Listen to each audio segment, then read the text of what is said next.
हम सब भारतीय शास्त्रीय संगीत की मधुरता में डूब जाते हैं, है ना? पर कभी ये सोचा है कि उस जादू के पीछे का साइंस क्या है, उसका आर्किटेक्चर क्या है? देखिए, हर राग का ना अपना एक डीएनए होता है, एक पहचान होती है। तो आज हम सिर्फ राग सुनेंगे नहीं, बल्कि उसके इसी डीएनए को डिकोड करने की कोशिश करेंगे, उसकी बनावट को समझेंगे। तो सवाल ये उठता है कि क्या हर राग अपने आप में एक अकेला द्वीप है? क्या उसकी पर्सनालिटी पूरी तरह से इंडिपेंडेंट है, दूसरों से एकदम अलग? या फिर कहानी कुछ और ही है? क्या ऐसा भी हो सकता है कि कुछ रागों की आत्मा में दूसरे रागों की परछाई बसती हो? चलिए, इसी रहस्य की परतें खोलते हैं। रागों के क्लासिफिकेशन में सबसे पहली और सबसे फंडामेंटल कैटेगरी है शुद्ध राग। समझिए, ये पूरी इमारत की नींव है। इसका जिक्र हमें सदियों पुराने ग्रंथ बृहद्देशी में मिलता है।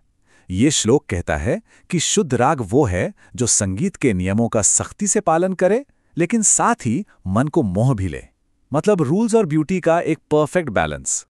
अगर इसे आसान भाषा में समझें तो शुद्ध राग वो है जिसका अपना एक स्वतंत्र अस्तित्व है। इसमें किसी दूसरे राग की मिलावट या छाया बिल्कुल नहीं होती। ये अपनी पहचान में पूरी तरह से सेल्फ सफिशिएंट है। तो इसकी पहचान क्या है? पहली बात, इसका अपना एक बिल्कुल इंडिपेंडेंट कैरेक्टर होता है। दूसरी, इसमें किसी और राग की जरा भी मिलावट नहीं होती। और हाँ, जितने भी पेरेंट रागास हैं, जिन्हें हम जनक या आश्रय राग कहते हैं, वो सब इसी कैटेगरी में आते हैं। लेकिन एक मिनट, यहाँ एक बहुत जरूरी बात है जो अक्सर लोगों को कंफ्यूज करती है। शुद्ध राग का मतलब ये बिल्कुल नहीं है कि इसमें सिर्फ शुद्ध स्वर ही इस्तेमाल होंगे। ये एक बहुत बड़ा मिसकंसेप्शन है। इसका सबसे बढ़िया एग्जाम्पल है राग भूपाली। संगीत की दुनिया में कोई भी भूपाली को उसकी एकदम क्लियर और इंडिपेंडेंट पर्सनालिटी के लिए ही जानता है। अच्छा, अब शुद्ध राग की सिंप्लिसिटी से थोड़ा आगे बढ़ते हैं एक और इंटरेस्टिंग स्ट्रक्चर की तरफ, और वो है छायालग राग। नाम में ही इसकी कहानी छुपी है, यानी जिसमें किसी दूसरे की छाया या झलक हो। और एक बार फिर बृहद्देशी हमें रास्ता दिखाता है। ये श्लोक बताता है कि जब किसी राग की सुंदरता किसी दूसरे राग की छाया से पैदा हो तो उसे छायालग कहते हैं। छायालग शब्द को तोड़कर देखिए। छाया मतलब परछाई और लग मतलब पास आना। तो मतलब हुआ एक ऐसा राग जिसके परफॉर्मेंस में किसी दूसरे राग की एक हल्की सी, बस एक फ्लीटिंग ग्लिम्स मिलती है। और इसका तो नाम से ही पता चल जाता है, राग छाया नट। इसमें राग नट की छाया इतनी खूबसूरती से ब्लेंड हो गई है कि वो इसकी पहचान का ही एक हिस्सा बन जाती है। चलिए, अब एक कदम और आगे चलते हैं स्वरों की असली एल्केमी की तरफ। हमारी अगली कैटेगरी है संकीर्ण राग। बृहद्देशी इसे शुद्ध और छायालग रागों के एक आर्टिस्टिक मिक्सचर से पैदा हुई सुंदरता के तौर पर डिफाइन करता है। ये ब्लेंडिंग की आर्ट का नेक्स्ट लेवल है। तो संकीर्ण राग आखिर है क्या? ये वो राग है जिसमें दो या उससे ज्यादा रागों का एक बहुत ही क्लियर और इंटेंशनल मिक्सचर होता है। ये छायालग की हल्की सी झलक से कहीं ज्यादा गहरा है।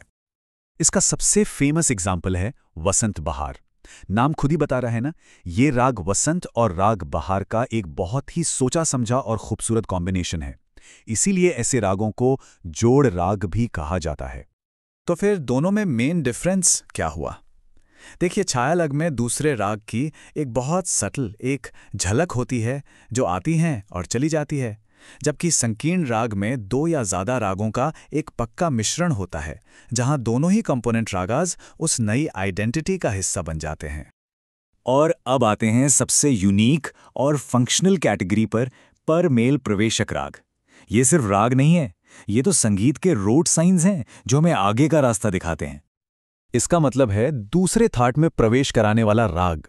इसे एक म्यूजिकल ब्रिज की तरह समझिए, एक ऐसा पुल जो एक थाट या पेरेंट स्केल से दूसरे थाट की तरफ जाने का सिग्नल देता है। ये एक म्यूजिकल जर्नी की अनाउंसमेंट करता है। चलिए, इसे राग जयजयवंती के एग्जाम्पल से समझते हैं। अब देखिए, जयजयवंती का अपना घर है खमाज थाट, और इसे गाने का समय है रात के दूसरे पहर का अंत। यहां तक सब ठीक है, पर इसमें एक ट्विस्ट है। इसमें कोमल गंधार और कोमल निषाद जैसे स्वर भी लगते हैं। और ये स्वर किसके हैं? ये तो काफी थाट के हैं। तो ये राग कर क्या रहा है? ये असल में एक अनाउंसमेंट कर रहा है, एक सिग्नल दे रहा है कि भाई, खमाज थाट का समय अब खत्म हो रहा है और अब काफी थाट के रागों का समय शुरू होने वाला है। सोचिए, कितना ब्रिलियंट कॉन्सेप्ट है ये। तो जैसा हमने देखा, जय जयवंती खमात से काफी थाट की तरफ जाने वाला एक पुल है। बिल्कुल इसी तरह राग मुल्तानी पूर्वी थाट में एंट्री का रास्ता बनाता है। ये राग एक तरह से दो म्यूजिकल वर्ल्ड्स के बॉर्डर पे खड़े हैं। तो कुल मिलाकर हमने अपनी ये यात्रा शुद्ध राग की प्योर सिंप्लिसिटी से शुरू की, फिर हम छाया राग की सटिल परछाई से गुजरे और आखिर में संकीर्ण रागों के डीप मिक्सचर तक पहुंचे। ये कॉम्प्लेक्सिटी का एक बहुत ही खूबसूरत स्पेक्ट्रम है। शुद्धता से परछाई तक, मिश्रण की एल्केमी से लेकर संगीत की दो दुनियाओं को जोड़ने वाले पुल तक, हमने रागों की बनावट की कमाल की यात्रा की है। तो ये जो क्लासिफिकेशन है ना, ये सिर्फ कुछ नियम नहीं है। ये असल में इंडियन क्लासिकल म्यूजिक की गहरी आर्टिस्ट्री और उसके आर्किटेक्चरल जीनियस को दिखाता है।